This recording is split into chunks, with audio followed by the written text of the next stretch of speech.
Braves hosting the Mets, and the Mets are plus 160 on the money line. The Braves are minus 190. The over-under is 8.5 runs. The Braves laying a run and a half on the run line are plus 105, meaning if you bet them that way, they have to win by 2. And the Mets getting a run and a half on the run line are minus 125, meaning if you bet them that way and they win this game outright, you win. They lose by 1, you win. And like I said, look at the line that's listed above me and the one that I read off.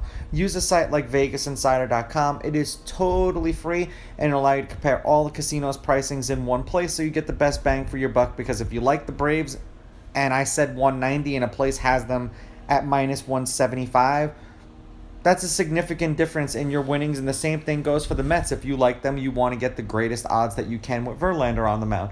Head to head, the home team is 7-3. The home team's on a 3-game winning streak. The Braves are on a 2-game winning streak.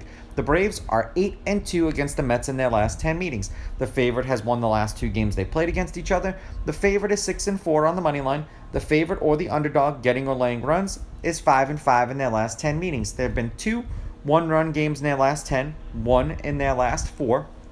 The over-under is 5-5, and the under 8.5 runs specifically is 6-4. The wind is blowing out from second base towards dead center field at 10.3 miles per hour. Now, the last game that I bet with Strider, I took him over with the strikeouts because this dude is like the strikeout king, and I missed by a half a strikeout. So his strikeouts are probably going to be somewhere at 7.5 area. Now, Verlander did not pitch against the Braves either last year or this year. The Mets are 2-4 as a team with Verlander on the mound. They've lost his last 2 starts. He's averaging 6 innings pitched and 5 strikeouts per game in those games. And it just depends on what version of Verlander are we going to get. Are we going to get the Verlander that's going to go on the mound and mow down every batter that he faces, or are we going to get the guy who mows down the batters in the first inning or the second inning, and then by the third inning the team figures him out, knocks one out of the park, and there goes a 3 or a 4 run a 3-run homer or a grand slam? You kind of get the idea. Now, Strider pitched once against the Mets this year. 5 innings, 4 runs, 4 earned. They won that game 9-8. That was in New York, and he struck out 8 in that game. The Braves are 8-2 as a team with Strider on the mound. They've won his last 2 starts. He's averaging 5 2/3 innings pitched, and like I said, he is pretty much the strikeout dude this year. 9.5 strikeouts per game in those games. So his over-under for Ks is going to be incredibly high. It's probably going to be 7 or 7.5. The last game that they played against each other, which was yesterday, the Braves came back and won 7-5. Scherzer did what he was supposed to do. Bullpen blew it. Braves won the game before that 6-4. Mets won the game before that 5-3. Braves won the game before that 9-8. Braves won the game before that 4-0. So 4 out of the 5 games they played against each other this year, the Braves have won.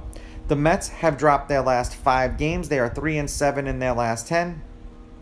And the under is 6-4 in their last 10 games. 3 runs, 10 runs, 10 runs, 12 runs. 1 run and a loss, 4 runs and a loss, 4 runs and a loss, 5 runs in a loss. For the Braves, they've won their last 4 games. They are 6-4 in their last 10. And the under is 6-3-1 in their last 10 games, which is ironic with the series that they've been playing against the Mets and the Diamondbacks. But 5 runs, 8 runs, 6 runs, and 7 runs. That's how many runs they've scored in the games that they've been winning.